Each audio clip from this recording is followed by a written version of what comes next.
Alright, we should be streaming. It's just about 2 o'clock in the afternoon my time. School's been out all week due to inclement weather, therefore I'm able to stream at a slightly earlier time than usual. Still planning to go for about 2 hours, which will definitely take us through Rock Tunnel, possibly over to Cerulean, I don't know. It remains to be seen. We are outside Rock Tunnel right now. And we're just about ready to rock. We probably want to have Bellary up front. In case of any hikers. On the other hand, Bellary might just, sweep everything, but that's okay. So, I'm keeping an eye on chat, of course. Waiting to see who all shows up. Let me know anything on the technical side that I might need to adjust. Ooh. Hey there, we got wild encounters. That's not what we want. So it's a somewhat sunny Friday afternoon over here. It's fairly chilly, but not icy cold anymore. Hello, hello. Good to have somebody. You're the first. What's happening? Give me news. Give me something to talk about.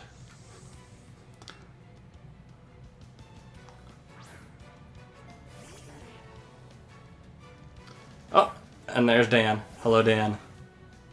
Glad you could make it.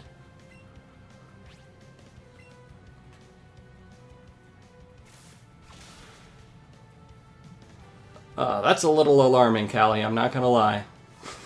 I've had some sleep issues the past 2 nights and haven't woke up happy, but I did manage to sleep, so.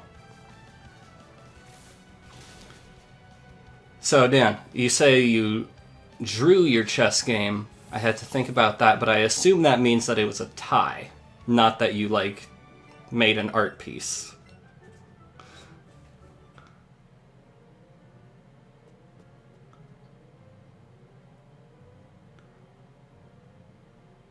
Also, how's the audio level? I played around with the game audio a little bit, because I think it was a little loud last time, but right now I can't hear it very well, so. Oh, hey there, Cubone. Multiple Cubone. Yeah, no, that's I think how you would say it. Just I'm not super well versed in chess terminology. Okay, Kangaskhan. I don't have any fighting moves. I may want to bring in Dora Jr. for some better defense.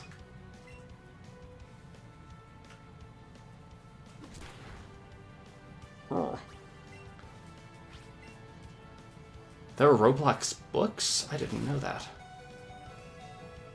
Okay, if game audio is acceptable, cool, I'll just turn it up a little on my end. Shouldn't adjust what you hear. Yeah, I will not be offended if this stream puts you to sleep, Callie. That is totally understandable. Oh, I do have fighting moves. I don't have fighting types, though.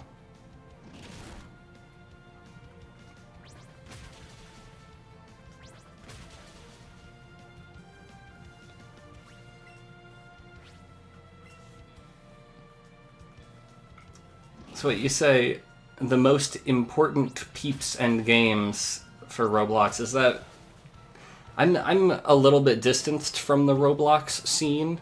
I would see middle schoolers trying to get away with playing it when I was a sub. And I know that it's there's a lot of customization and people kind of designing their own mini Roblox games. I didn't realize there was published material though. It seems like it could get obsolete rather quickly.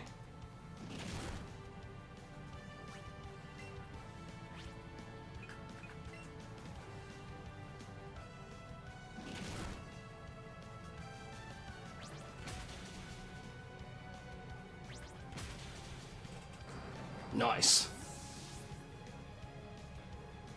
I did restock on healing items last time, right?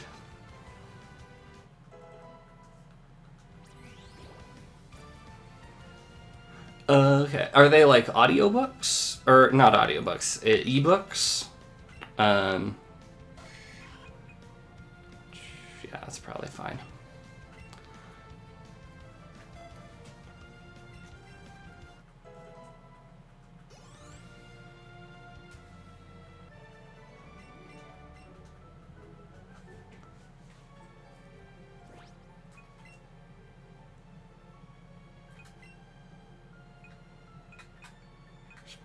Okay, yeah, I got plenty of healing items. Alright, good.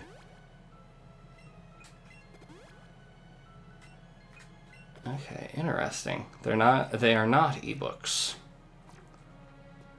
Seems like a lot of wasted paper, to be perfectly honest, but... Ah! Get out of here, Geodude.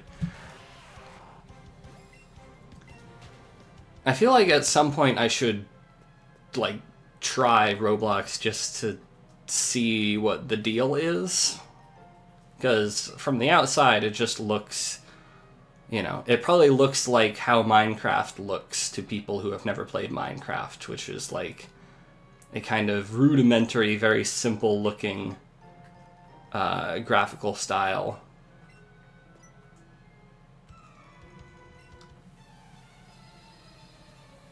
Okay, so Minecraft books, my familiarity with Minecraft books is like they're, you know, fictionalized novelizations, you know, Greg's Adventures in Minecraft World kind of thing.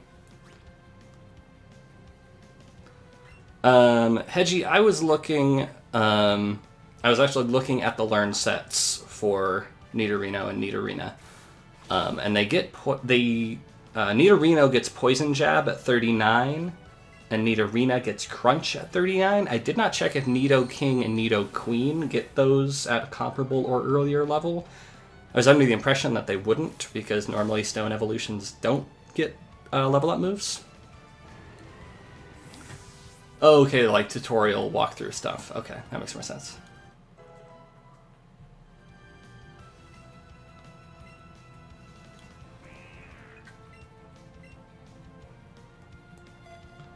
And Bellary gets something at level 36. I've already forgotten what. I was just on Bulbapedia looking at this.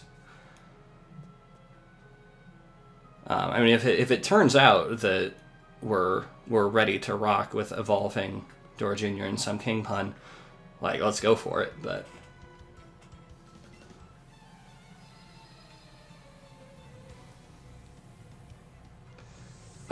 Razor Leaf is Konef, yes. Razor Leaf might have been it. I saw it on the list. I don't remember if it was the 36. Right now we're still rocking the Vine Whip, so it could be Razor Leaf. I remember it being something a little bit better, though.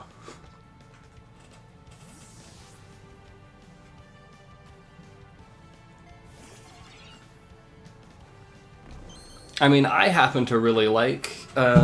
Oops, I just dropped my controller. I actually happen to really like the designs of Nidoking and Nidoqueen, in addition to Nidorina and Nidorino.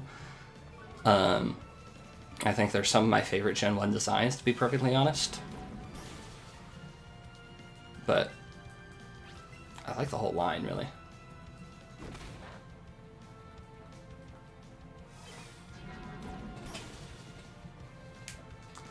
Yeah, I do not remember level up, like when you get certain moves up on level up.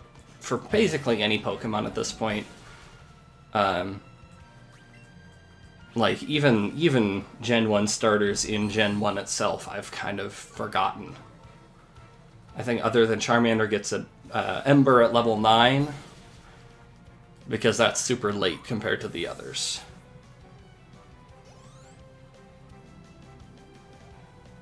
Maybe it's just, yeah, maybe it is because I like dinosaurs. That's entirely possible.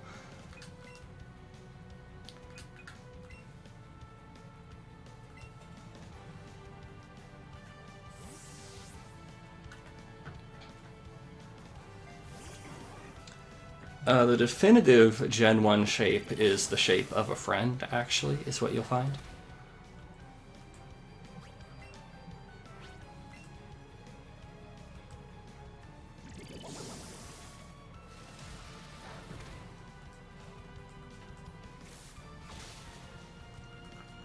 So one thing I was doing research on, this is the first research I've actually done for this stream, because it was supposed to be low effort and low research. I had forgotten that Bulbasaur is actually available as a rare spawn in Viridian Forest. So I think it would hypothetically be possible for me to go around there with like a lure and get one to spawn without me having to chain one. Might take a million years, but I think I could hypothetically do it. That said, I have Bellary, so like, you know, the incentive of getting a Bulbasaur would be to get a Mega Venusaur at some point. But Bellary's been doing great.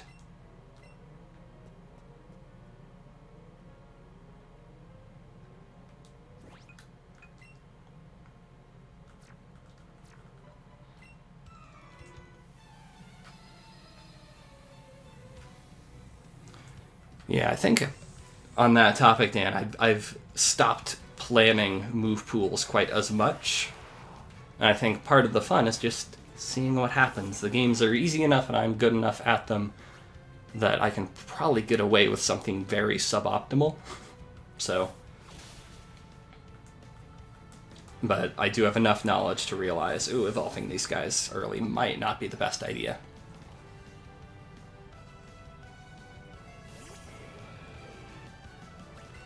Like, I like Bulbasaur, don't get me wrong. I like every Gen 1 starter, in fact, which I know is controversial. But, and it would be my first time using a Mega Venusaur, but Bellary's been kicking butt. So, and I really like Victory Bell also. Ooh, look at that animation. That was a great animation. Way to go. This thing probably has a rock move that's about to rock my world.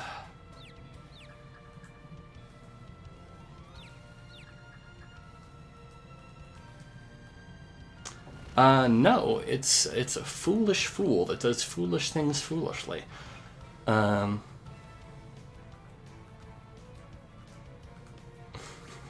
this'll be fun.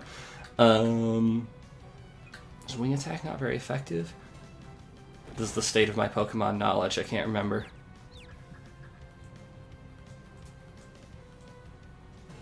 Oh, this poor Onix doesn't even have Rock Throw.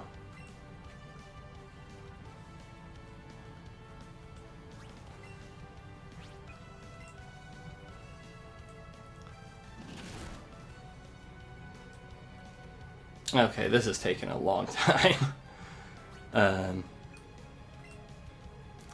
Bellary, you're gonna take a hit, but it'll be neutral, and then you'll be able to one-shot it.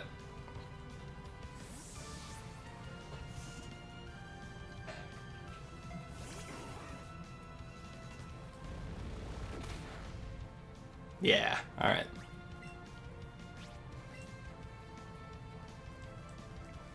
Forgot that Onix are fast, though. Probably should have switched on the other turn. Oh well.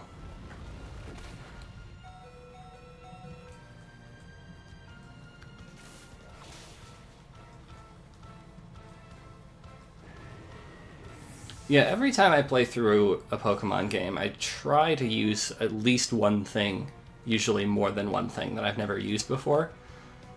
And I especially make that a priority in, you know, video playthroughs, which is how I ended up using Avalugg in my Y version series.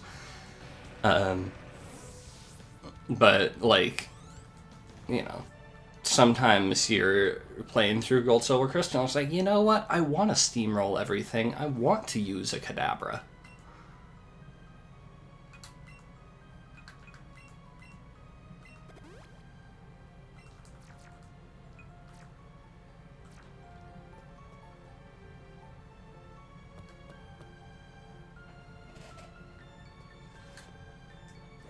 Ooh, we got Golbat in here. Zubam is my one true friend. Let's put some King Pun up front.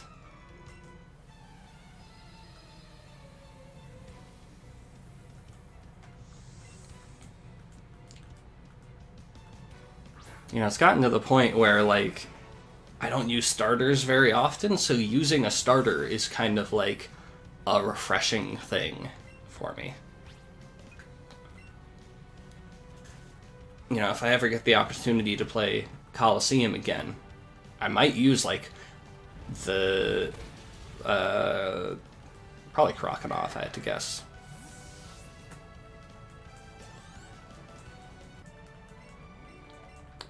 I want to play those again.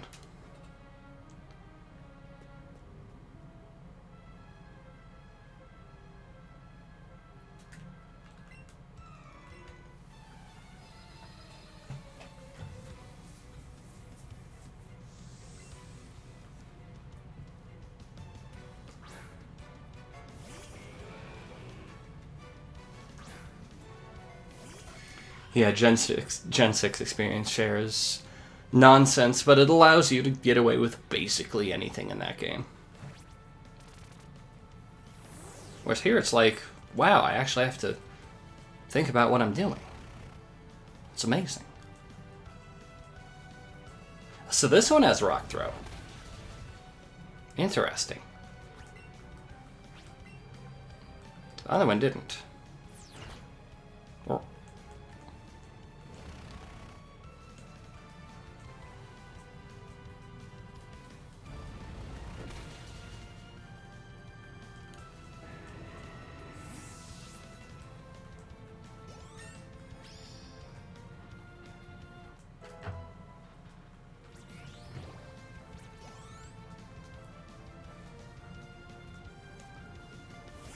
here we go. This is something a little bit different. Don't have a quadruple grass weakness for once. I don't really have anything like neutral to use against him. If I busted out a Tentacruel, if I had one of those yet, it'd be dope, but...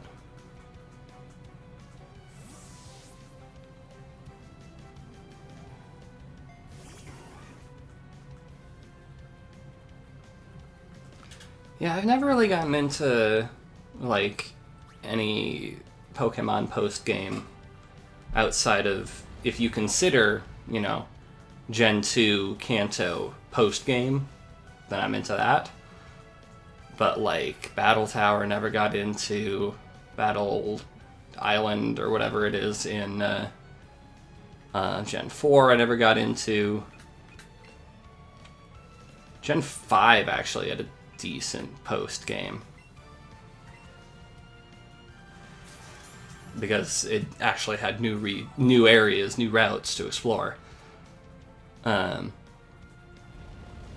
I guess part of what I really like playing games for, and this goes for Pokemon and this goes for other types of games as well, so like I just like to see new areas and explore new geographical content. So, like, the Breath of the Wild DLC was kind of underwhelming because, you know, great thing about that game is exploring new areas, and the DLC didn't add any new areas. Whereas, like, Gen 2 Kanto, it's a relatively new area. Gen 5 post-game, a new area.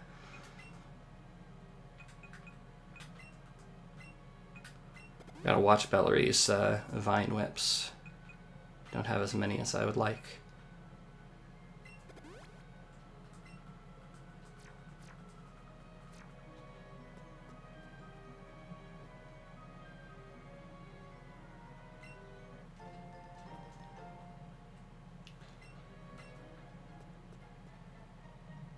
Yeah, I mean, I think ultimately Black 2 and White 2 did better things with the geography of the region by making it not just a straight line. Like, it's very bizarre routing choices in Black 1 and White 1. But I appreciated having a new area to go to. And like Gen 4 also had that. It's just smaller and, you know, a little bit less incentive. Delta episode, I was alright with. I was alright with Delta episode. Again, not a whole lot of new geography, but new story. It ended up being a lot of fly to this location and watch a cutscene, and fly to this location and watch a cutscene. But it was something more than just trainer battles in a tower, so.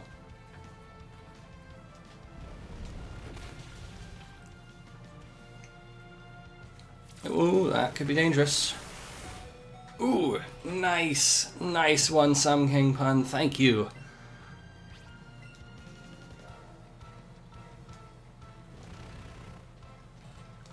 Yeah, Delta episode, you know, a major turning point in the history of Pokemon lore.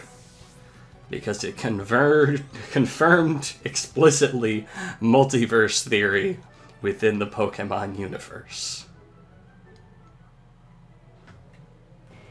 Which is like, we can't go back from that. And they've doubled down on it. They have not backed away.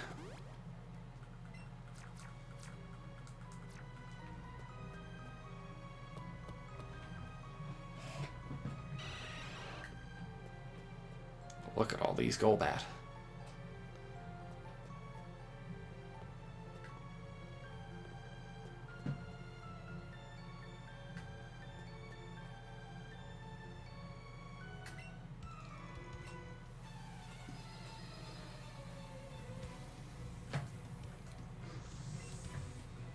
You know what? I'll make a controversial statement, Callie.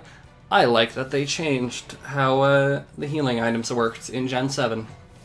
I like that they are, like, now kind of scaling properly rather than huge jumps.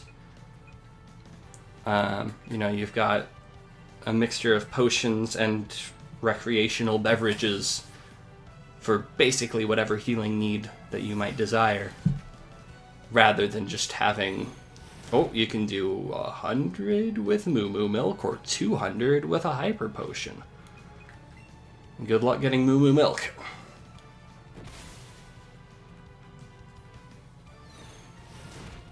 Oh. Sorry, Zubam.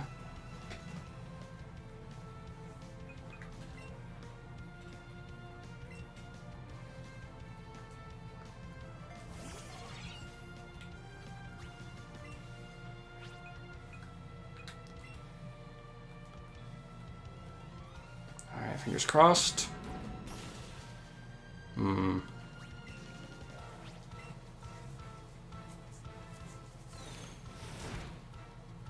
Alright, okay. Doable. Manageable.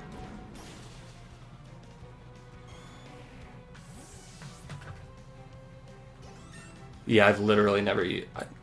Actually, I'm not sure. I might have used a max potion on a level 100 Blissey at one point, just for the novelty of it. Let's see. 65. 50, yeah.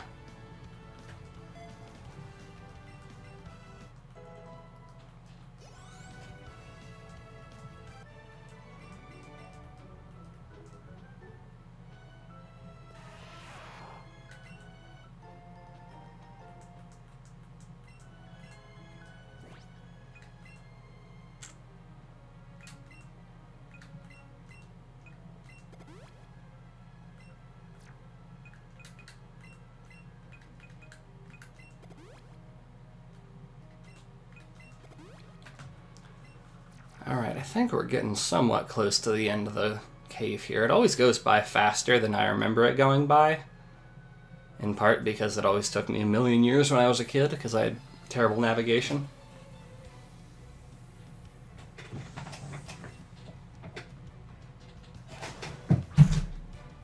Ooh, I can handle this just fine.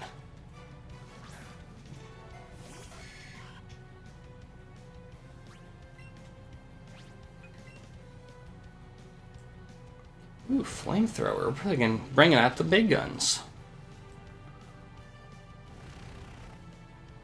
I am really looking forward to having Earthquake, though.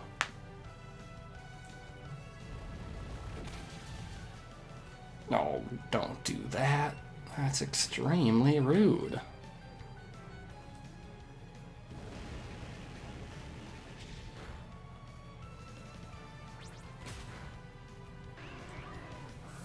Someday, in the distant future, Dan, there will be a Dark Souls mod that replaces all the enemies with Pokemon.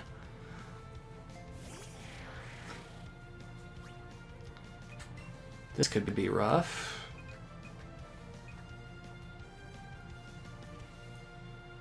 Do I have anything with bite? Yeah. Dora Jr. has bite. This could still be difficult, though.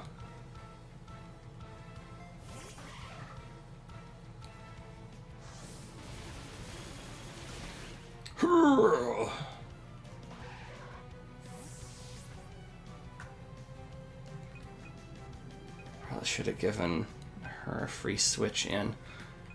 Does Subam have bite? Yeah.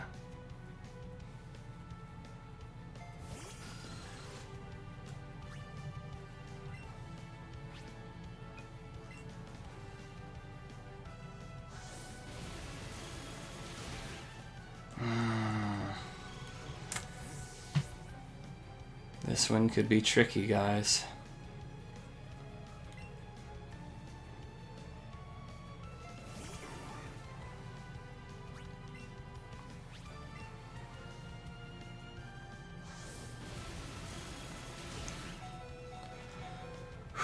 Thank you, Bellery. Oh no. Oh god. And I don't have quick attack on anybody. This could be our first wipe, yes.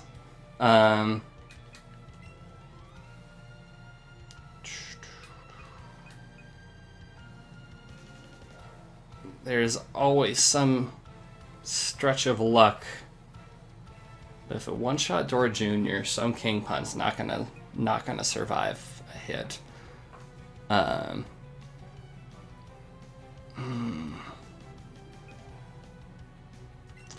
let's give it a shot anyway.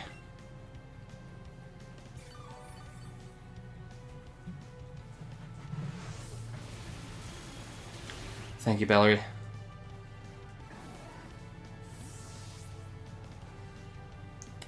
Yeah, that's what I'm thinking, Callie. I'll give Sung Ping Pun a shot here, and then the other two will be death fodder to revive Bellery and see if Bellery can stick another one out there.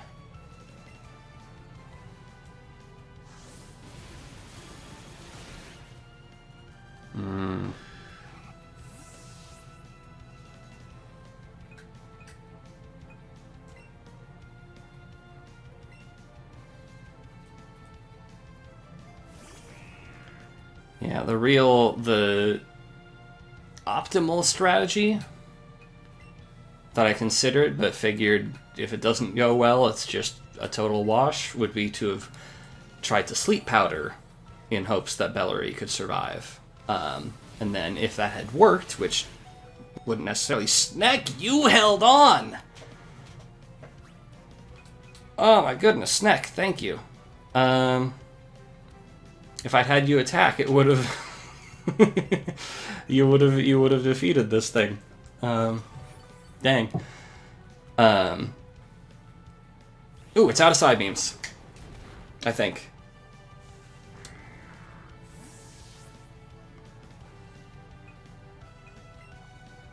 Shouldn't be out of side beams. Why would it? It wouldn't be out of side beams yet.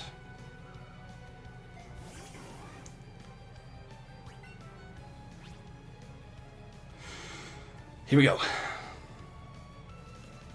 Yeah, no. Oh, no. Alright, we're wiping. We're wiping.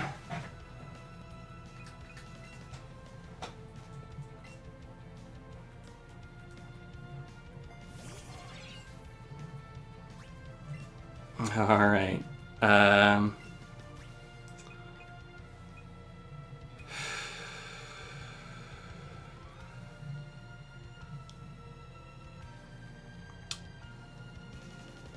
So here's the thought. What if Ostrich hung on? And we could get a tackle in and KO it.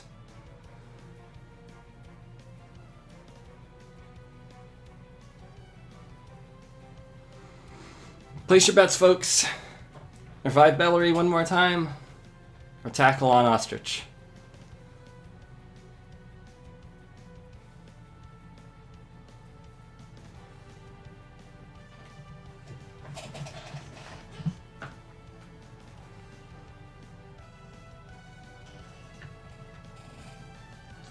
Dan says no way it lives.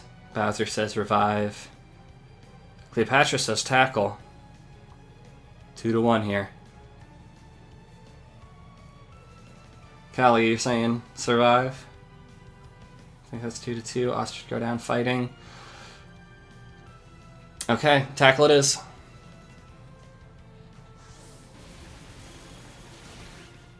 Ah. Well.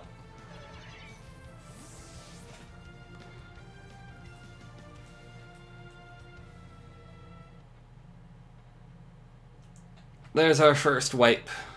But we're not doing Nuzlocke, so it's okay. So the question is, what can we do to maybe avoid such a fate next time around?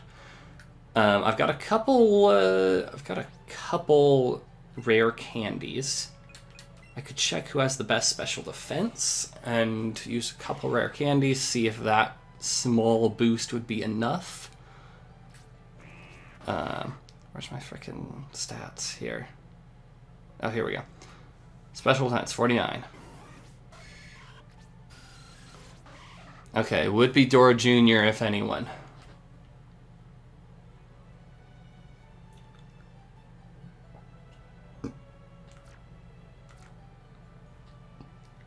What do we think?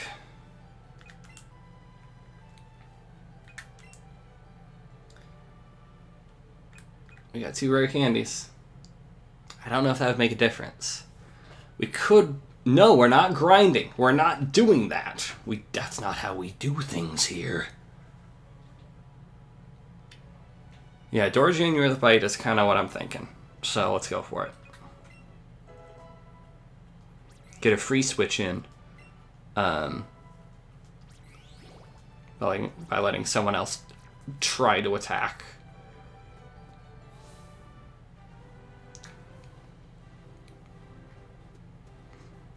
And that Kadabra was her second Pokemon, right? So, what was her first? I've already forgotten.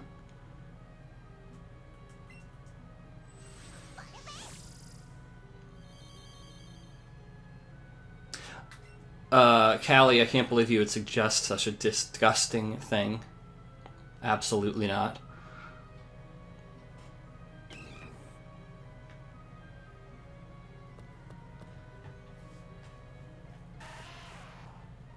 Oh, I did some grinding off-screen in various series, Cleopatra. Don't worry.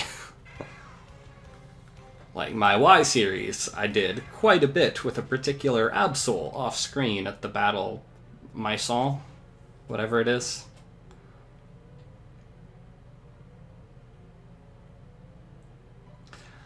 No, Dan, no. I refuse. We've come so far.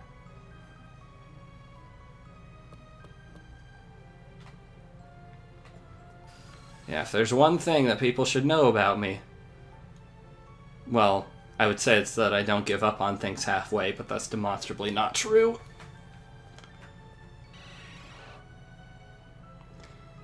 Alright, Dora Jr.'s not up front, right? I mean, that's fine, Cleopatra. There's a lot of material out there. It does seem like you haven't watched any of my series in the past 9 years or so, which is like, okay, but interesting that you find yourself here.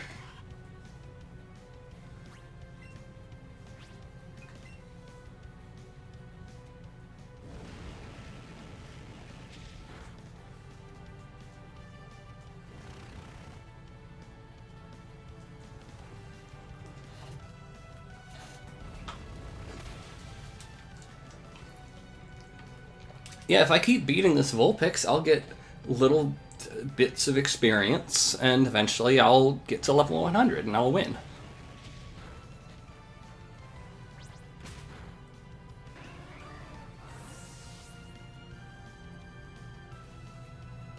Yeah, I'm glad that you could tune in Cleopatra. For sure. I just find it funny. It seems like a lot of the people who stick around are from that bygone era. Hey! Thank you, Sun King Pun. Let's see what happens here. Okay, well, that didn't quite work. Probably should have gone for Dig, but...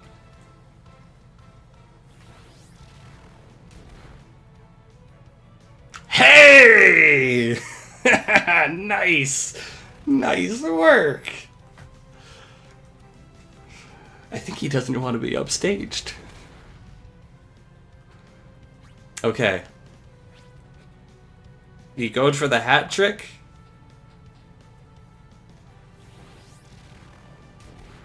Ah, you did good. You did good.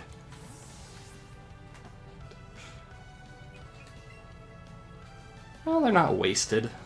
They wouldn't be wasted even if Sun King Pun won that.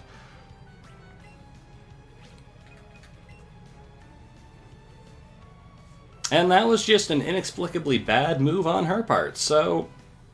cool.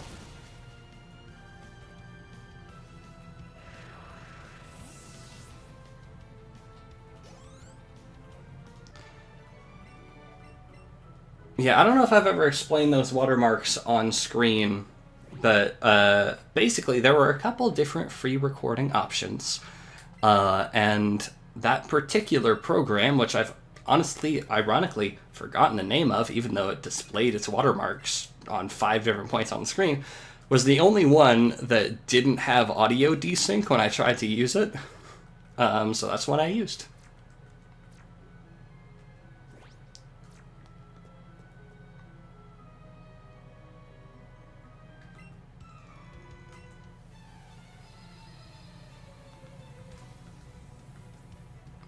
I genuinely, that doesn't sound familiar, Bowser, and if it's a joke, I don't get it. If it's serious, I don't remember. Well, I mean, the truly, you know, true, only real fans remember the whale noises.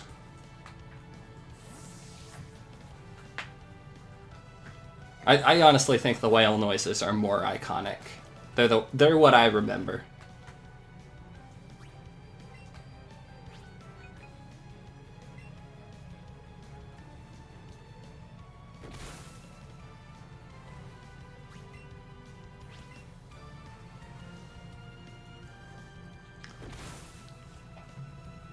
You know, for all my technical difficulties in later playthroughs, like, I think, Session 2 of this series just has really bad audio desync, unfortunately, because of the bandwidth issues later on in the stream.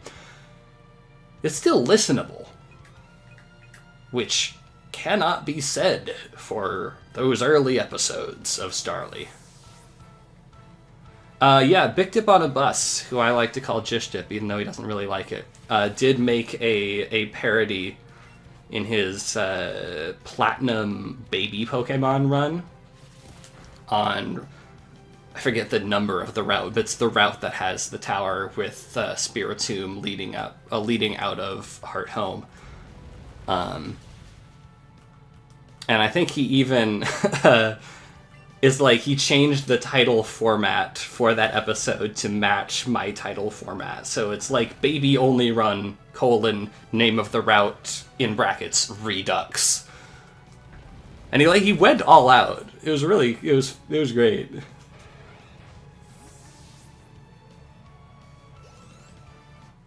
Yeah, Dan, if you go back to my old channel and watch, like, the early episodes of the Starly Only run, there was some sort of audio feedback going on. Hey, Zubam, nice. There was some sort of audio feedback going on, and it would just, like... We call them whale noises. They were a lot more painful than that.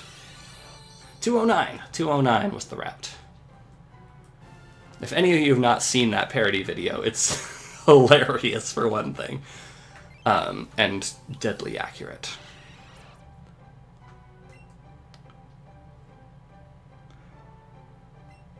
Alright, there's a crunch. Good to have that. Sadly, no Crobats in this game. Would have been nice if they included, you know, Johto evolutions and stuff. That seems like it'd be an accessible way to introduce old fans to some slightly newer Pokemon. And new fans wouldn't necessarily know the difference. Ooh. Yeah, the redo process was a necessary evil. And ultimately, I feel better now, one, because copyrighted stuff is off the channel, but also because every episode now has actual content in it, which wasn't really the case before.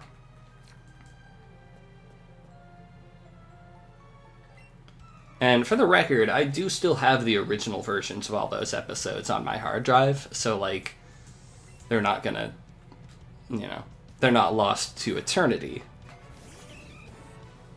And it's also not really my content that you're losing, so...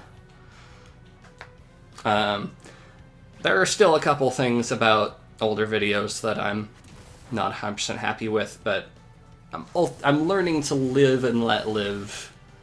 Live and let be. You know, I'm not worrying about that session 2 of this series. It has the bad audio desync. I was rewatching one of my old Link's Awakening episodes because of the recent announcement, and then used an ableist slur at one point. It's like, ooh, really, high school data, you're doing that. Ooh, that's not good. And Shiny Gold's full of transphobic jokes, and it's like... But just leaving them there. Because ultimately, it's not good for my mental health to worry about my actions that far back and to go through and comb through every single episode if there's freaking 1,000 videos or however many and try to find every little thing. It's just... Ultimately, I need to spend my energy elsewhere.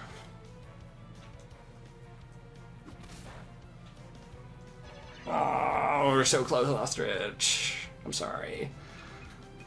Let's get Snack up here. Snack's not gonna evolve next level. I think Snack is at 26.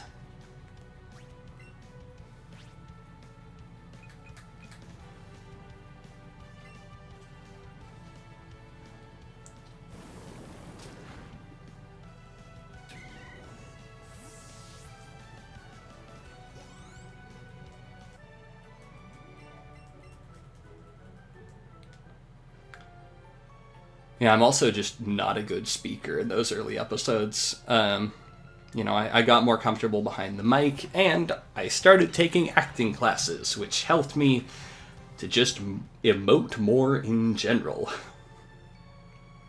And then I went to therapy, and that also really helped me with my ability to express ideas and emotions.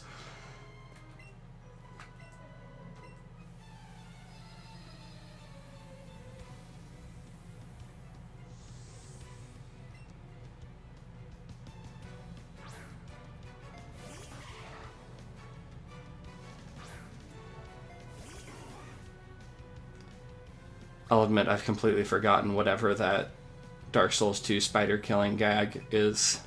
I assume you're talking about something that I did, because my Metroid Prime 2 series was really bad.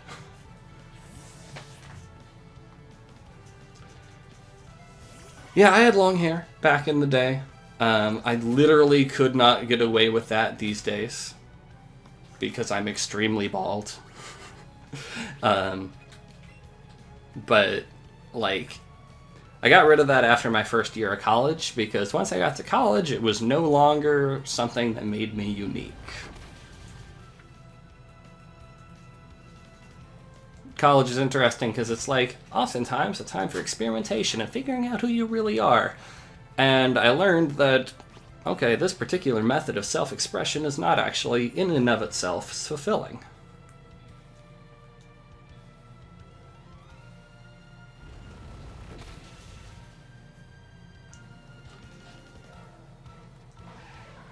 Oh, right, yeah, I should rely ostrich. That's a good point. Thank you. I forgot about that.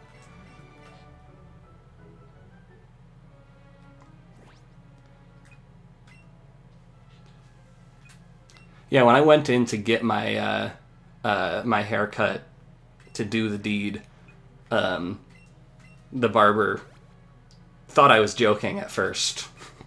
I was like, no, actually, I want a buzz cut. Dan, I'm 25. Coming up on 26 in April.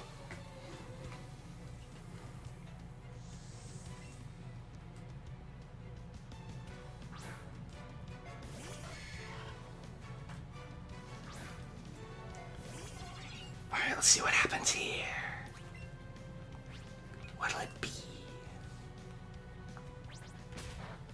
Oh, this should be doable. If that's what it's leading with, it probably doesn't have anything particularly well suited for ostrich.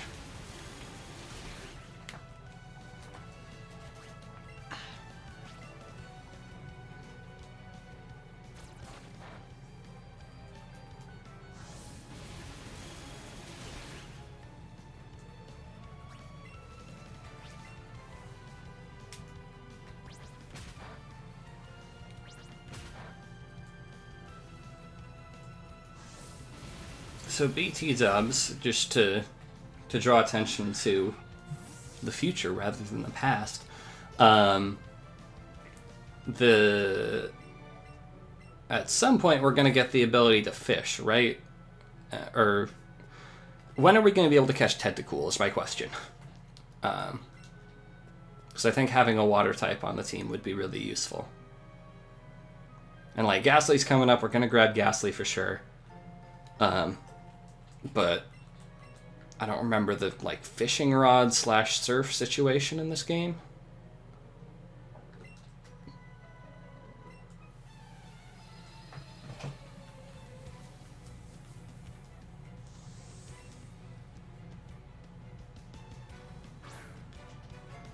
Okay, is that all super rod all the time? No old rod, no good rod.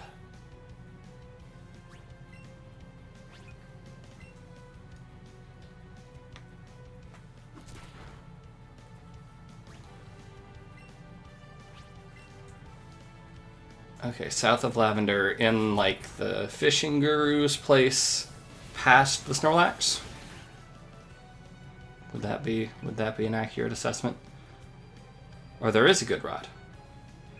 Was there an old rod and I just didn't get it? I know old rod's just, you know, Magikarp, but okay. Because I know some games like Gen 4, I think, only has one rod, and it's post-game.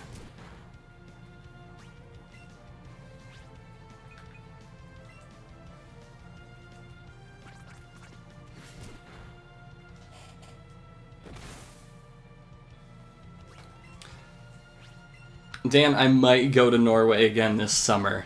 Kind of depends. We'll see. If I do, it will be in July. The trouble with traveling abroad is that transportation is more difficult than when you're at home with your own car.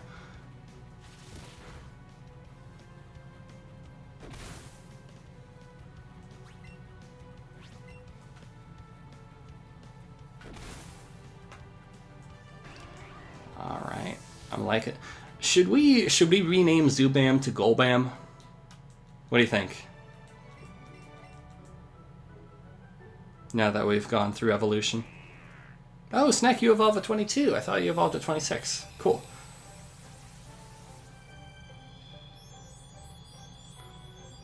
No, we can't totally change things, Callie. We can't go all the way to Bathu. It still has to, you know, follow the same style.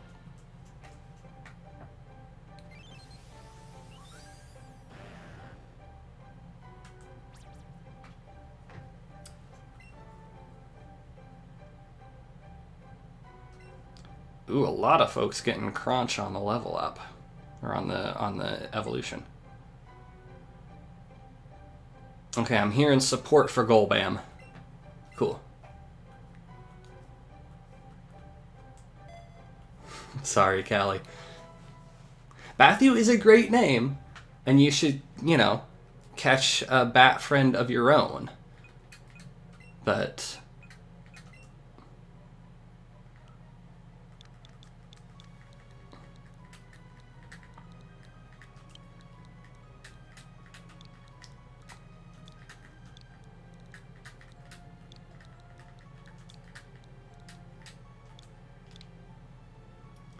Alright. We're just about out of the cave here, right? Just got a couple trainers right before Lavender, and then we'll be good to go.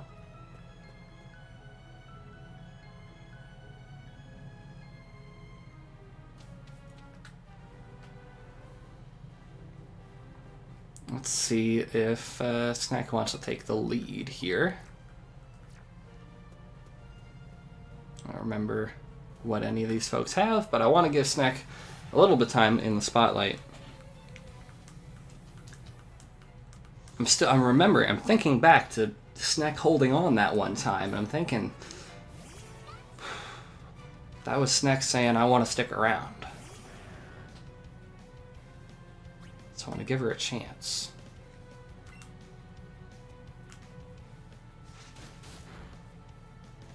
See, that was juicy. That was good. That was a solid hit, and I liked it. And tanked that Thunderbolt real well.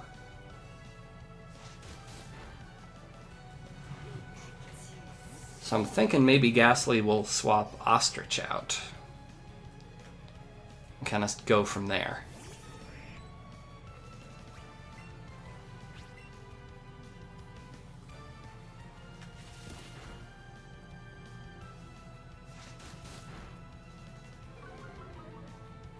Nice.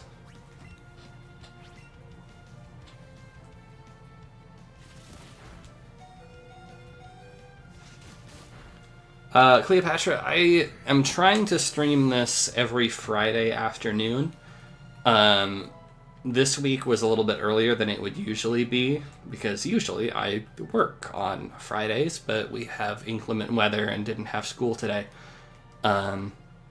Next week is midwinter break, so it'll probably be at a comparable time next week also.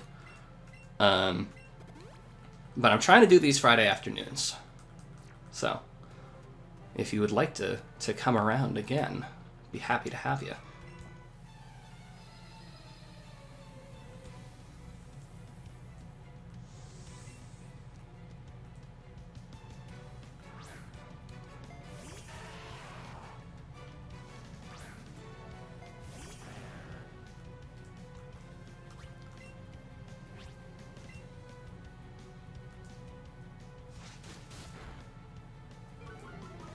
Nice, I'm loving this defense drop.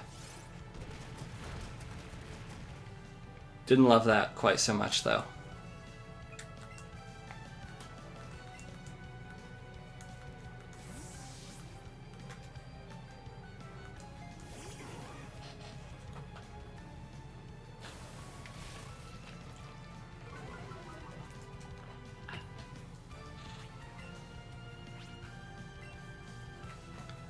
Yeah, I'm curious to hear people's experiences with Arbok, because right now move pool does seem a little bit limited, but I don't really know what's on the horizon.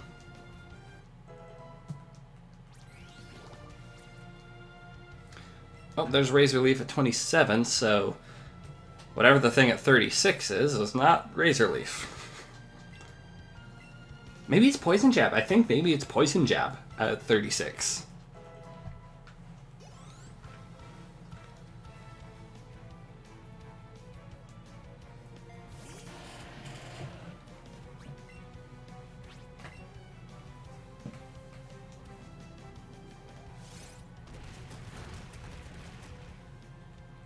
Not a good omen on missing first Razor Leaf.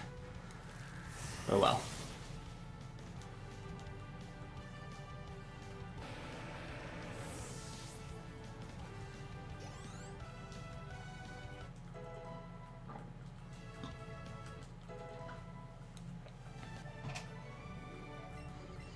You know, Ostrich might get some time to shine in the Rocket Hideout. I'm not sure.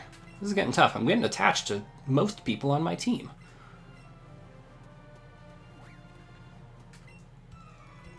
But I also think including a Ghastly or Haunter would be really cool.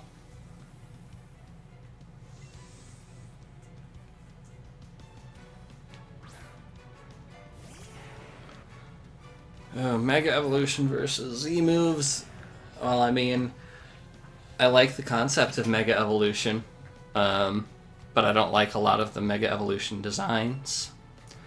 Z moves, I'm just not a fan of in general. So, Mega Evolution. Just narrowly.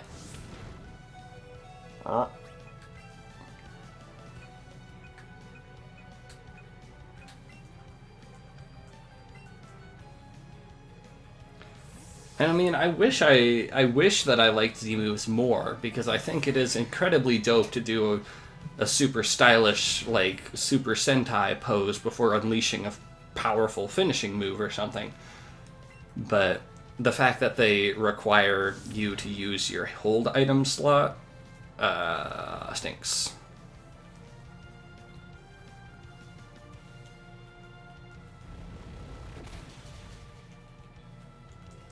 Now, if we had cool Super Sentai poses with Mega Evolutions, that would be another story. No, see, they're not... I apologize if I used the word cool to describe these Super Sentai poses. They are dorky as hell, and I love them.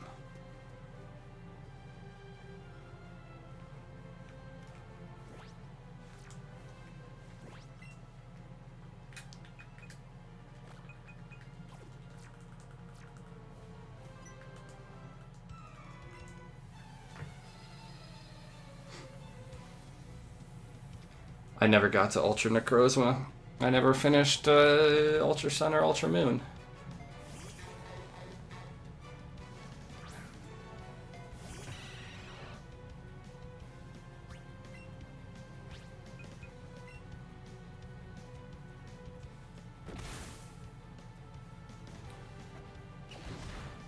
Just stomp me with your claw. That's not how that works, Krabby.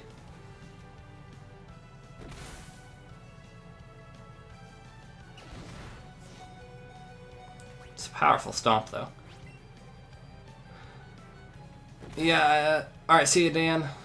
Adios. Paka paka.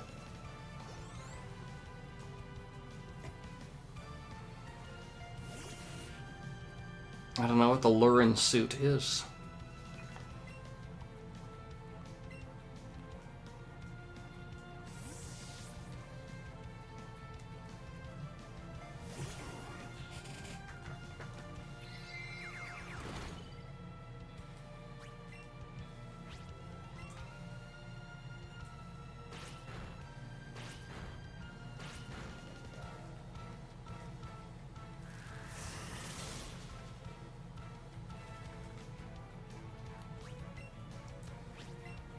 Alright, doing okay. Doing okay. We're gonna make it. We got this. It's a suit for the lady protagonist, Ultra Sun, Ultra Moon. A multi-million grind for a suit that makes you kind of look like a Loranthus. Yeah, freaking... Clothes were way too expensive in Sun and Moon, for sure. And the options were a lot less interesting than X and Y. Now, is it actually a stylish-looking suit, or is it like a fursuit? Because those have very different appeals, and I'm more on the side of a stylish suit.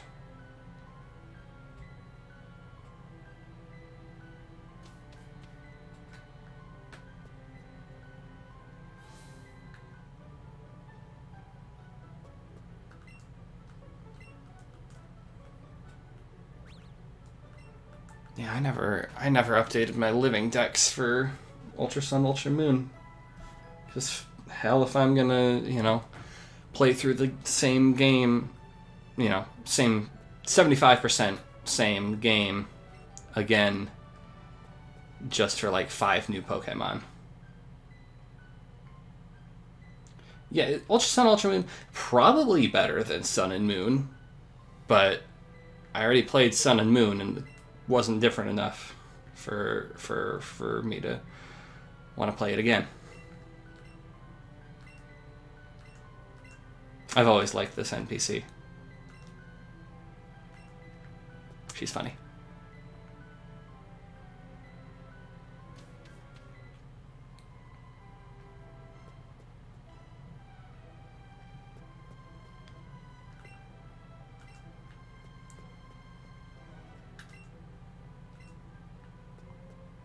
Alright, let's go deal with our rival here.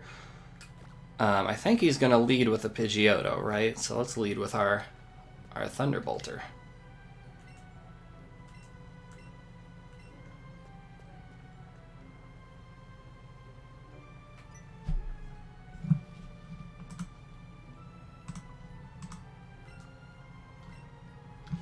You know what?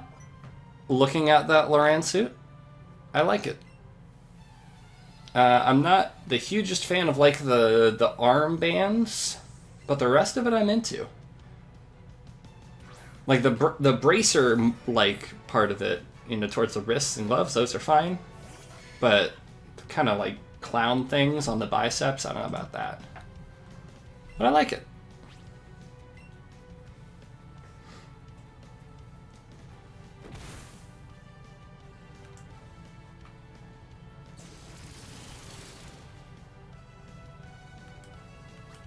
Alright, that's doable. That's a workable situation there. Don't do this to me, though. Do not do this sand attack nonsense. Okay.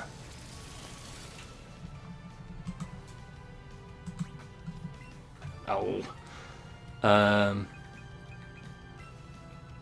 Yeah, less into this Como suit. I'm not a huge fan of Como in general. But like, what is that top? What is that hat? What are those shorts? Yeah, none of this. Not on board.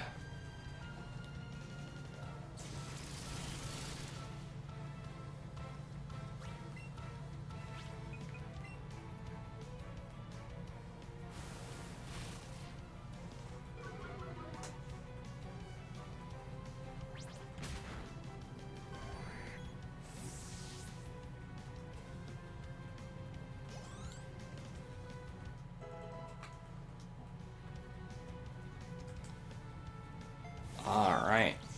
Dig him up, dig him up.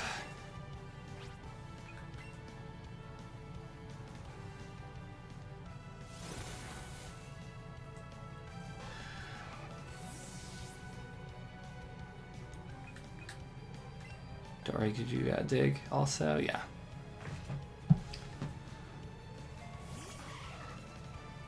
Yeah, I mean, they could have just given it Shell Smash. I don't know. That seems like something that competitive people care about. Giving Como Shell Smash. I don't care enough about Como, I guess.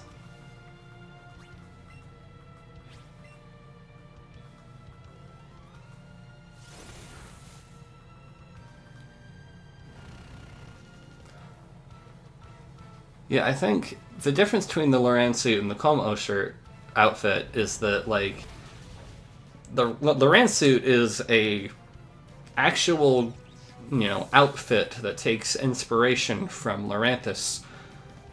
The Como suit looks like a really bad attempt to dress up as a Como.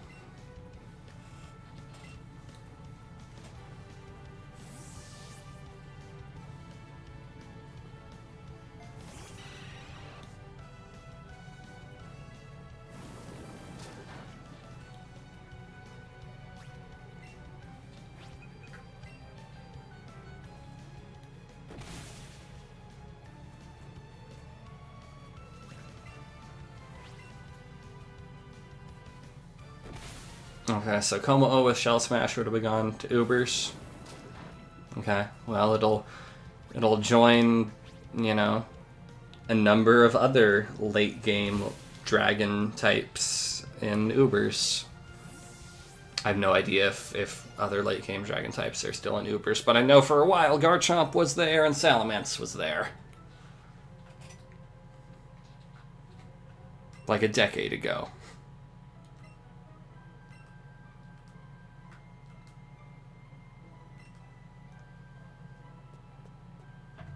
Oh, let's see what Eevee has to say here.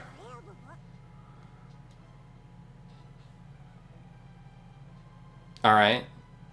I thought you would be responding to, you know, the spooky tower, but okay.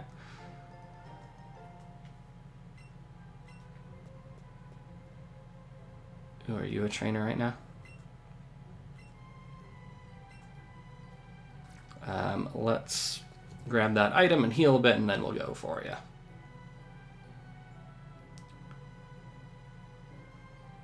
Ooh, and we've reached a landmark. We have reached an amazing moment here, Sean. You say that Mega Salamence and Naganadel are there. I don't know if proud is the right word, but I am excited to announce I have no idea what Naganadel is. I assume that's an Ultra Sun, Ultra Moon Pokemon. But I have no idea what that is.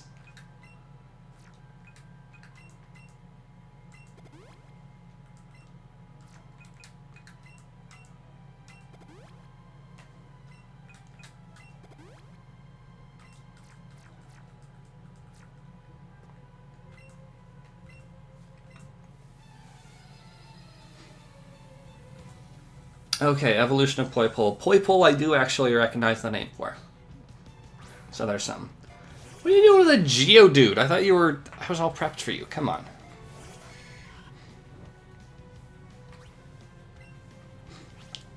I thought you were going to be something dangerous. Oh, well, okay, alright. That was dangerous. Mostly because of the crit, but still.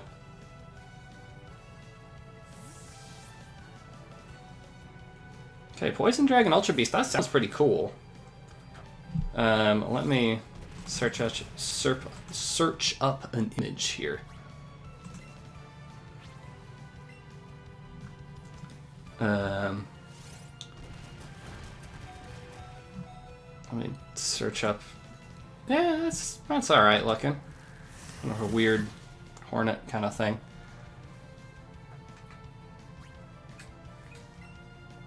You know, get more purple representation up in here. That's good, but...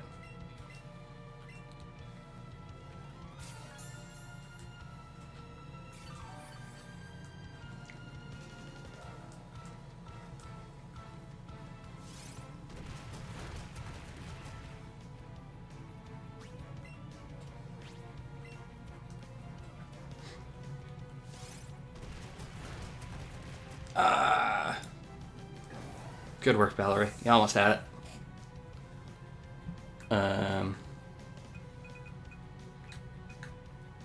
Let's go with Snack.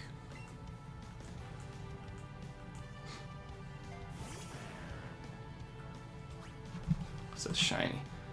Oh yeah, the shiny form. Looking at Naganadel. Shiny form's actually a lot cooler than the original, even though it doesn't have purple. Alright, this lady is actually dangerous because she has Rock Slide instead of Rock Throw. I'll give her that. And probably has a lot of speed candies or something. Note that I have no speed candies or any candies of any sort. Great, thanks.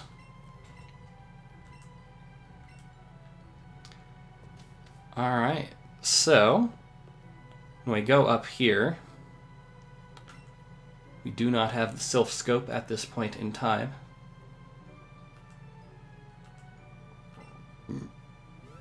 So we got some ghosts up in here. Which they do a good job of making it look basically like a Haunter. One thing I kind of liked about the ghosts in Gen 1 and Gen 3 also actually did a pretty good job is that they they look like gas and ethereal and difficult to pin down the exact form of. Here, they're, blobs. Here, that's the reaction I was looking for, Eevee. Let's rub.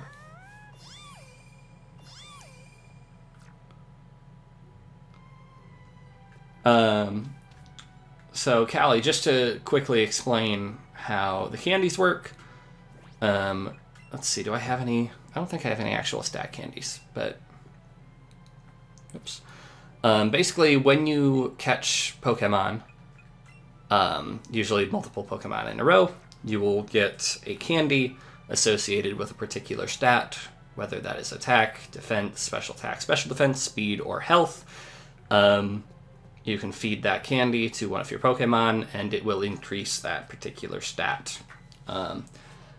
Once you rack up a certain chain of catches, you'll start to get large or even extra large candies, which increase them by more, but have a certain level limit before you can use those candies. You do not gain EVs just from battling. This is what replaces EVs. So it's more advanced than just you use the candy that the Pokemon has. You can get Eevee candies or Nidorina candies or Chansey candies, and those will increase all of the Pokemon stats. But you also get generic candies for each stat.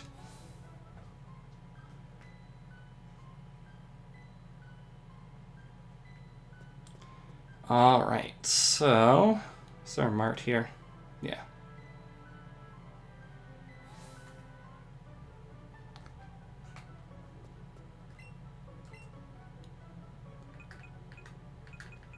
Let's get some more revives.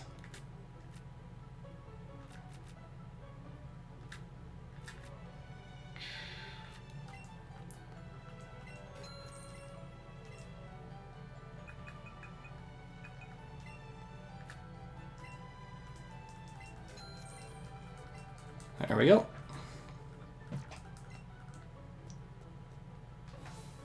And let's say doors went out for a while. Let's give somebody else some time in the spotlight.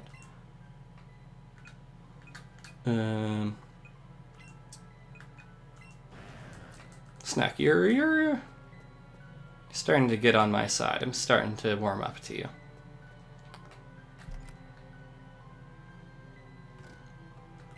Yeah, so the candies, the candies are not Pokemon specific, except for the Pokemon specific ones.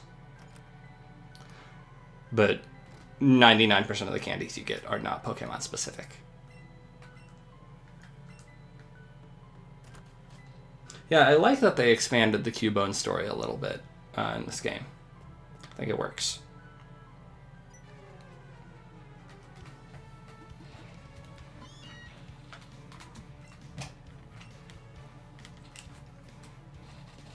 Strange ghost. Huh.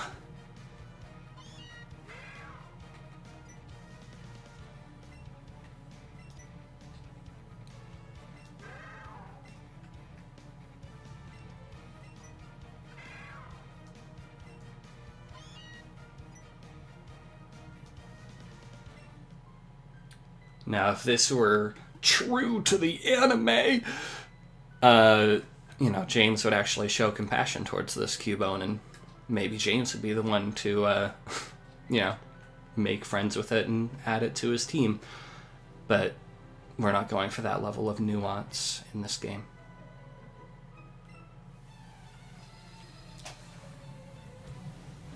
Anywho, we got this route over to Celadon. I suspect that will take us to the end of our 2-hour slot here.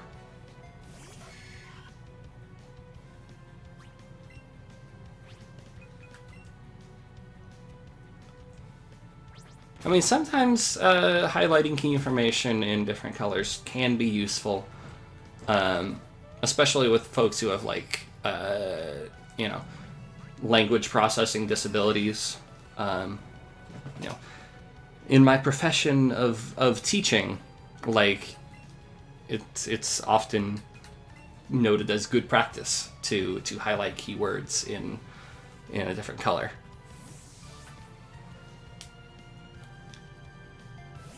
So it is an accessibility thing, in addition to being helpful towards just younger readers.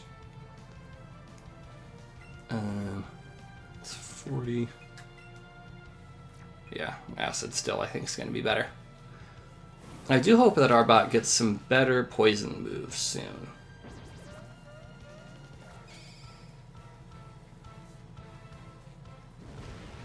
Alright, okay. I see how it is.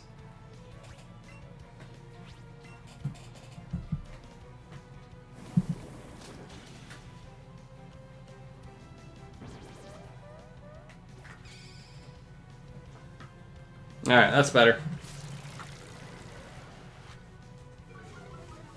Well, real 90s kids remember when Pokemon was black and green, actually, so there.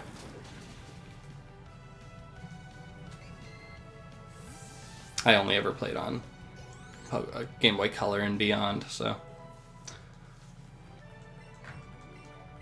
Actually, that's a lie. I went to a friend's house and saw them playing on a Game Boy Pocket at one point. And I did actually I found an original Game Boy at a garage sale and bought it and played a little bit of Pokemon on that. So not totally without old school charm. You're rambling, gambling, dude, and I will not hear otherwise. Yeah, I originally played Pokemon Blue on a red Game Boy Color we got for Christmas.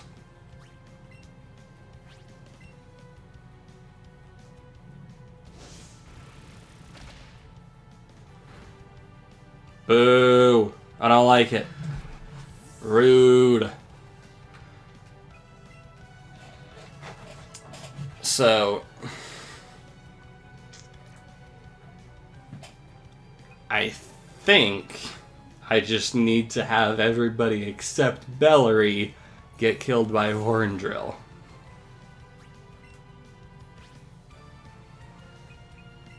Or I could try to get a glare in there and paralyze. Hey! Nice. Okay, never mind. Alright, we're good. But this will make sure that I can outspeed, which means that if Snack goes down, Bellary will be able to come in pretty safely.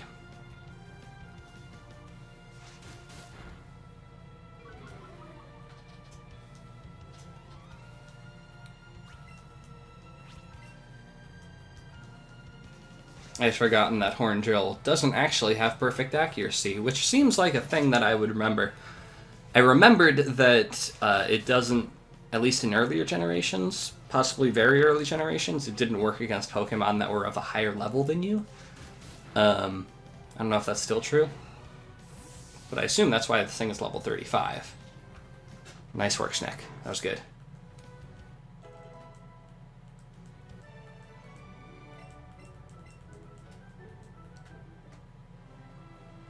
Yeah, I had a silver GBASP. My brother had a cobalt. I don't know what happened to the silver one, because we only have the cobalt one now. I specifically remember, I think it was like a Fred Meyer ad or something, that had a picture of the folded up SP, and it's like, this is the actual size. This is life size. It's like, oh, that's interesting. That's neat.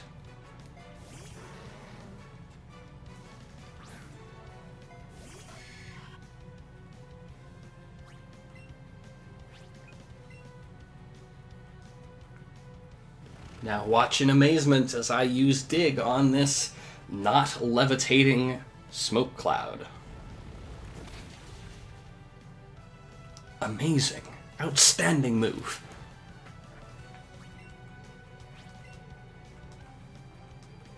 Oh yeah, Mario has tribal tattoos. This is canon. Which I love. I wish they were represented in Odyssey. Wear his tattoos. Don't be cowards, Nintendo.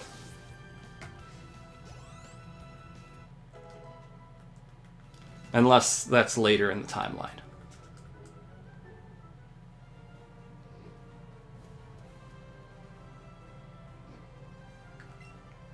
Okay, Sean clarifies, because Sean is the expert. Horn Drill has 30 base accuracy. Set accuracy isn't changed by normal means. It raises by 1 for every level above the opponent, but fails if they are a higher level.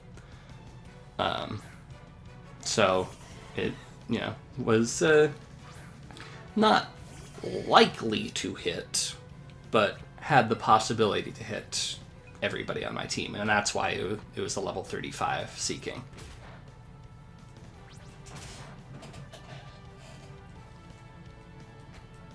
I mean, Odyssey had the swimsuit outfit, but I don't remember anything in particular with regards to a tribal outfit.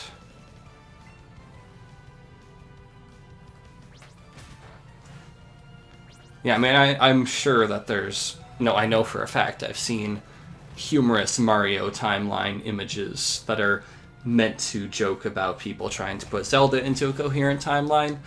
But, Zelda does actually attempt to have a coherent narrative and connections between games, which Mario doesn't. So...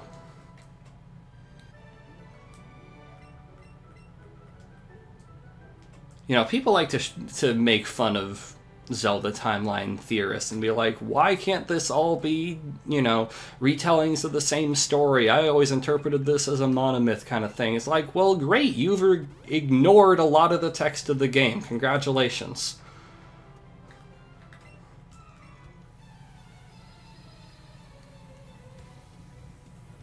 Wind Waker is explicitly a sequel to Ocarina of Time. Twilight Princess, explicitly a sequel to Ocarina of Time. Majora's Mask, I really shouldn't even have to explain. Skyward Sword, obviously a prequel. They started figuring it out after they made 10 games, so it doesn't really work. But starting around the year 2001 or so, oh, come on. Starting around the year 2001, they are very obviously connecting these games together.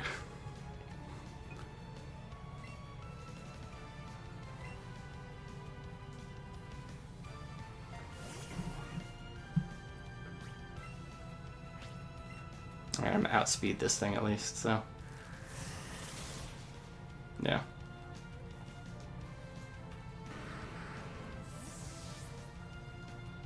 I guess it's appropriate that the gamblers, which I will continue to call gamblers, rely on this horn drill strategy. That's a neat way of connecting their characterization with their mechanics.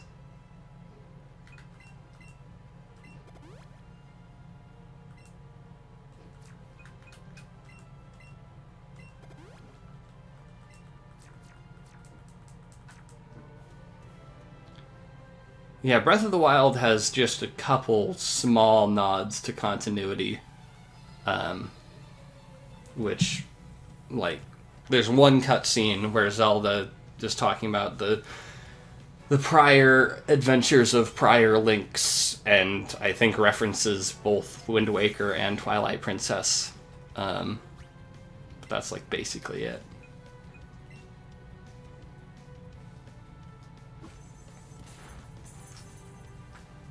And, on the one hand, it can be oh, Breath of the Wild is, comes so long after all these timelines that it doesn't matter.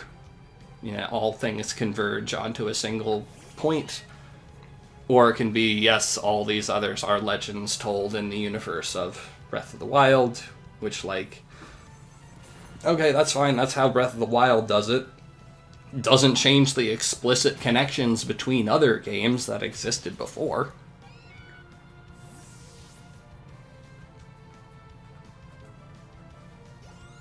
Yeah, time is convoluted in Hyrule. It's true.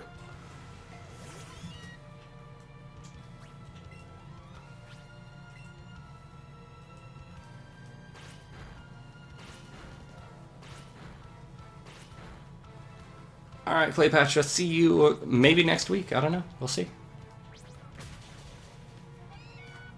Thanks for coming around.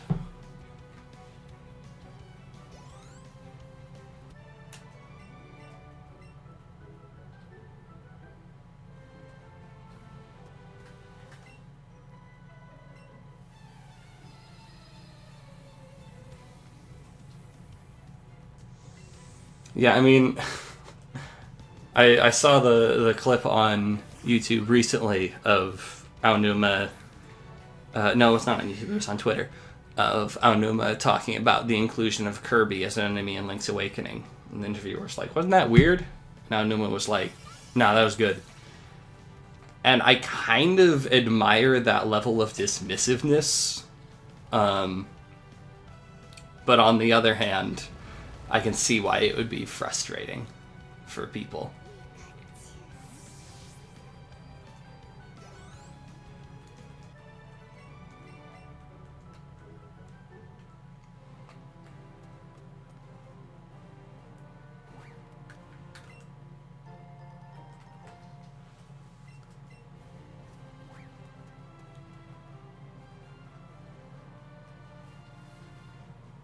Alright, we got one more dude here.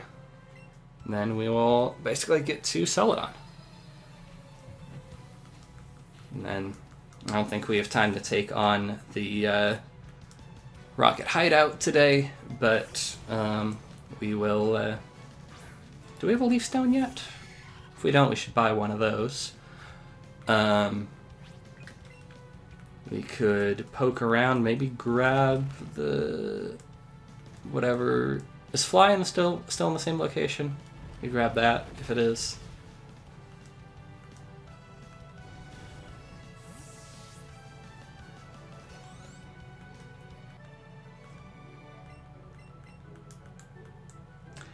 So Hedgie, I didn't get the Hyrule Historia. I don't really know the entirety of what it is and what is encapsulated within. Is it an art book that like has, you know, dedicates a lot of time and space to timeline discussion? Or is it an art book that has a couple pages about timeline discussion? I genuinely don't know. I don't own the Hyrule Historia. Because it's entirely possible that they threw in a timeline to placate fans. So...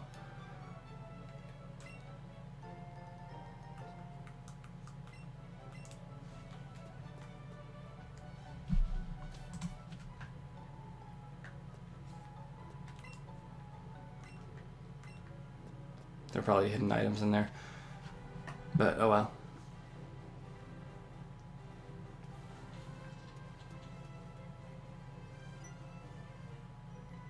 Oh, I don't remember there being a trainer here, whatever.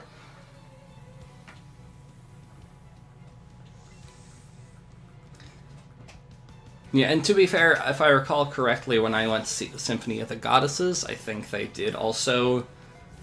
I don't know if they did a whole timeline thing, but they definitely referred to, like, Link to the Past as the era of falling rains or something like that. They gave it a dramatic name that set it apart. Okay, so arranged around the timeline, even to the actual timeline discussion is very brief. Interesting. Yeah, I don't know. I've never been super big on art books. I have a couple art books. I have, like, the Xenoblade Chronicles 2 art book. I've briefly flipped through it, but they're not something that I give a lot of attention to, so... I guess the alternative would be organizing the art book in chronological order by release date, right?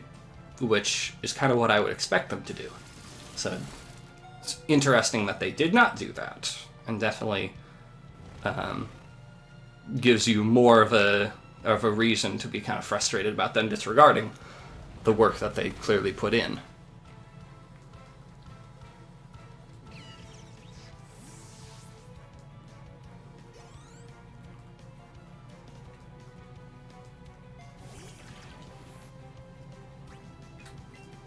Wonder if this thing has something that can hit Golbam. Might have Slash at this point. I don't know.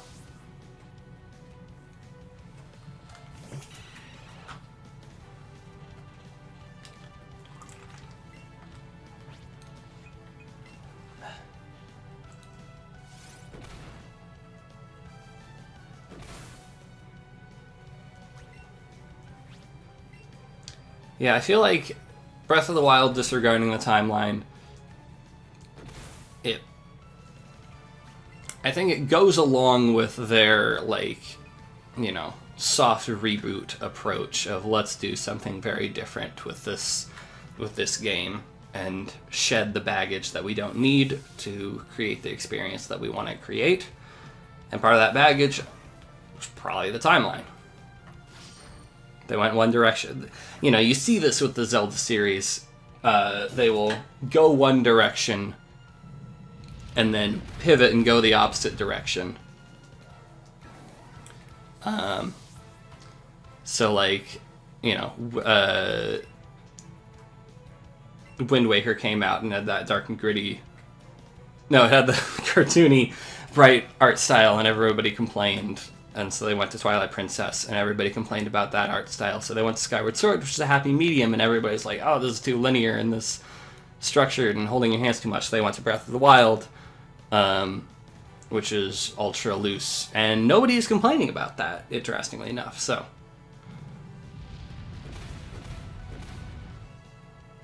yes, Bowser, I did make an April Fool's video using Breath of the Wild. I think it was episode 500 something. I chose the number by looking at the number of hours I had played and calculating if every episode was 11 minutes, what episode number would this be?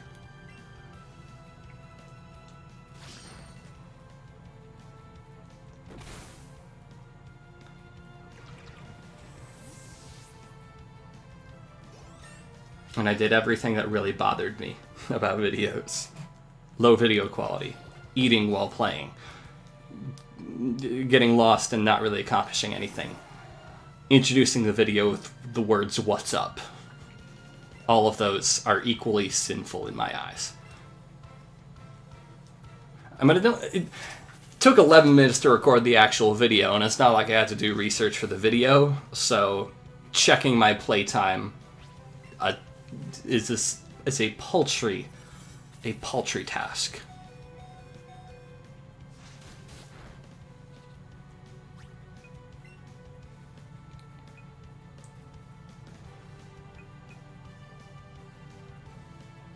There we go.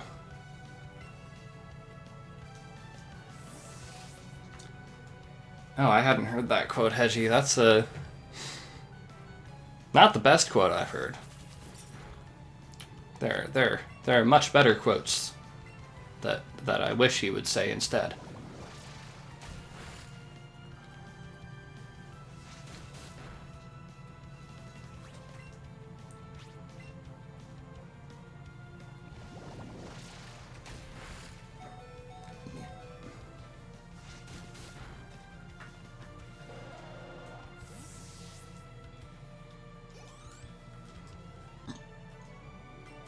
Alright, that was a somewhat tricky encounter, but we made it.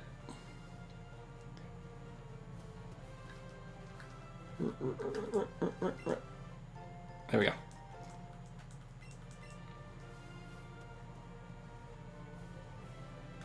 Oh, there's another guy. Oh, let's heal. Let's heal. We'll come back to him. So I think the sheer number of trainers in this game, I think, is reduced from the original games. I distinctly recall in the original games that route that we were just on the way to Celadon has like a stack of 4 trainers all just kind of hanging out together, and those guys are gone. But I don't remember any trainers on this route, so maybe it's a redistribution and I'm just, you know, making things up.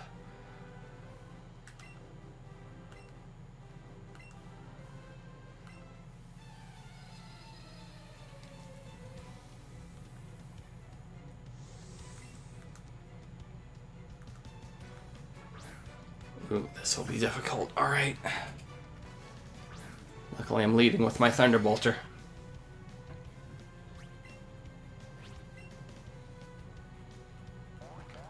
Slowly but surely we are getting... Ooh, rough. Ouch.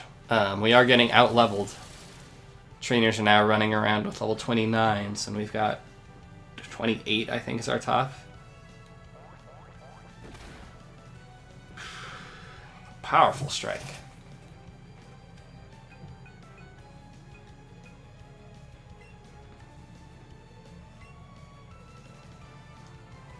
Probably don't want to use Glare on this guy since he's throwing out facades.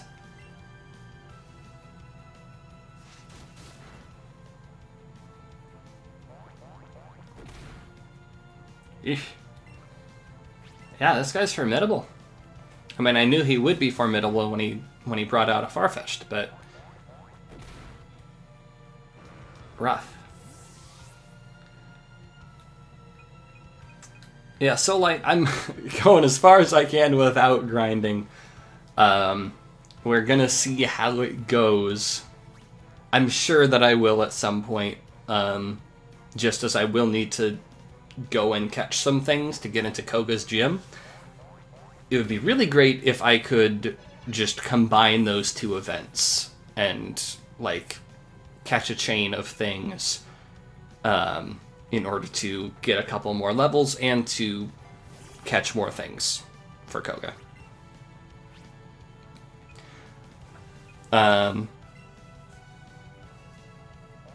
Yeah, I think this would be more manageable if I were using candies, which I'm not.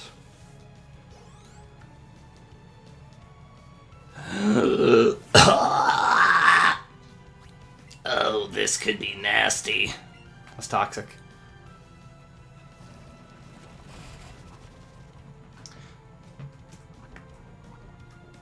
True Datai fans will know my relationship with Wigglytuff.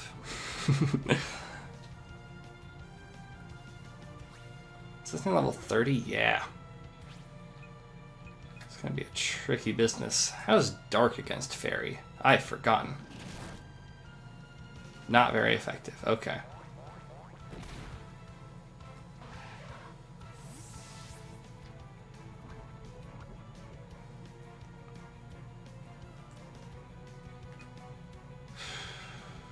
Alright, Valerie.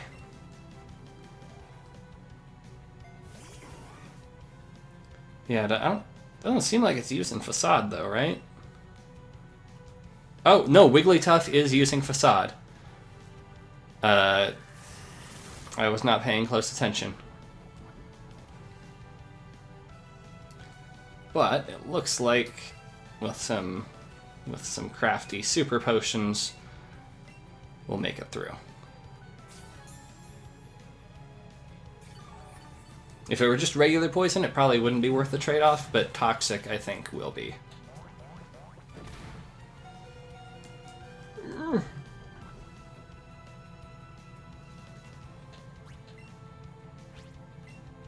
Alright, and... Alright, we got exactly... I think we only have the one survivor, right? I think Golbam is the only one who survived that fight.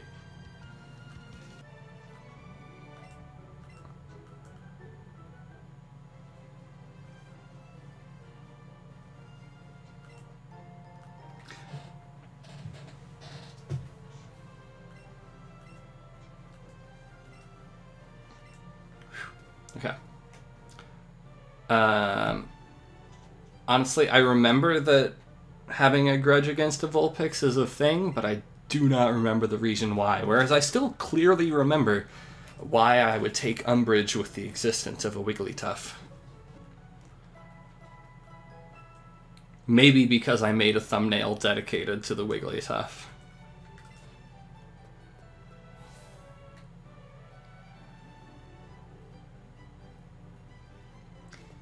Alright, so I think we're going to take a tour around Celadon, grab any irrelevant items. I should check if we got that leaf stone. And then that will kind of take care of this week's stream. Yep, we got the leaf stone. We're good. Oh, I remember the Pokemon Stadium video now. Yes, I recall.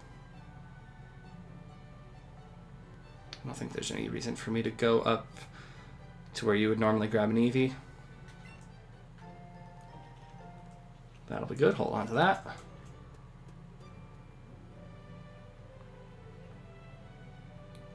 Yeah, no, the Wigglytuff definitely sticks into my mind quite a bit longer.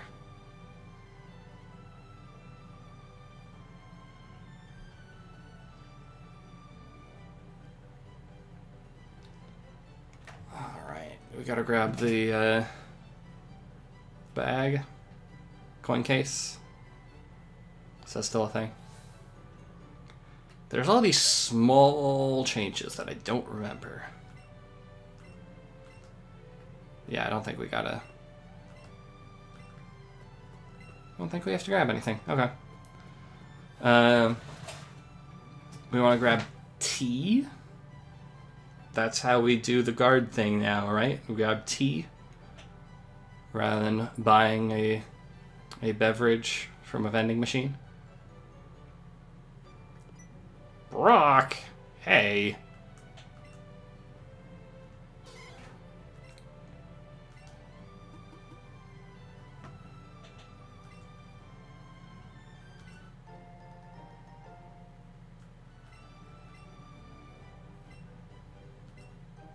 Oh, there's the tea. Okay. I thought I would have to go into the building, but they made it a little bit more straightforward.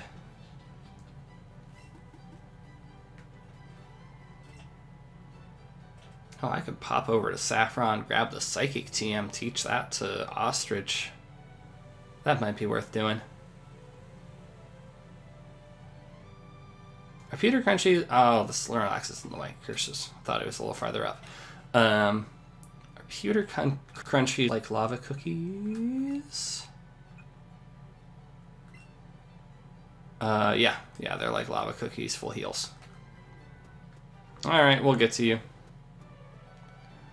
Let's go give the tea to the guard, grab Psychic. How about that?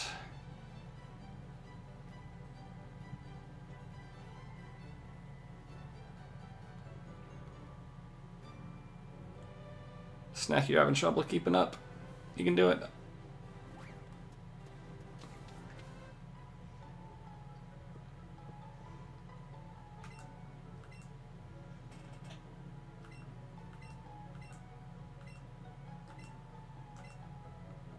Good old government corruption.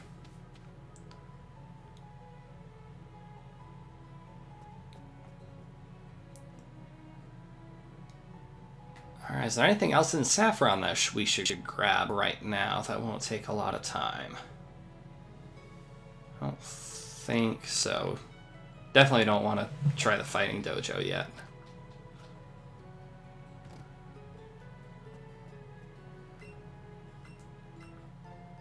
Huzzah! It's so convenient that they give you a really good TM so easily.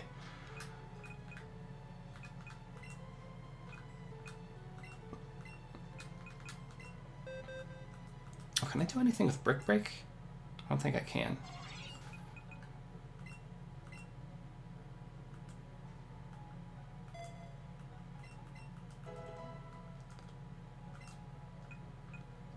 I love that they display it without you even having to, like, press a button on the TM. That's pretty cool.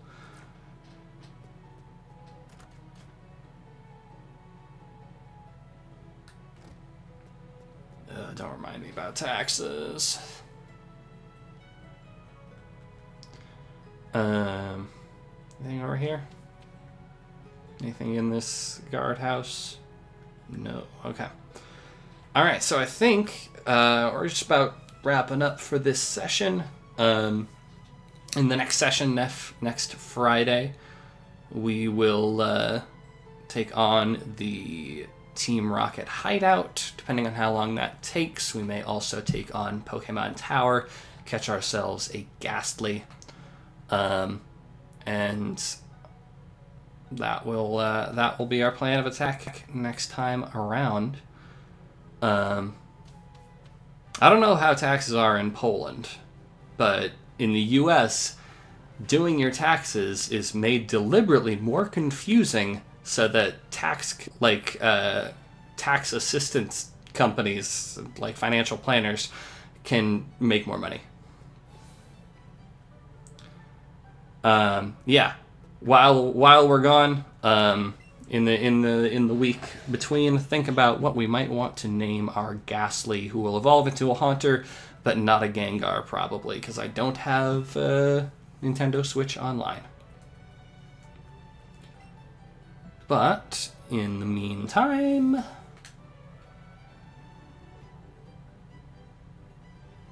save for next week. In the meantime, thank you all for watching, and I'll see y'all next time. Adios.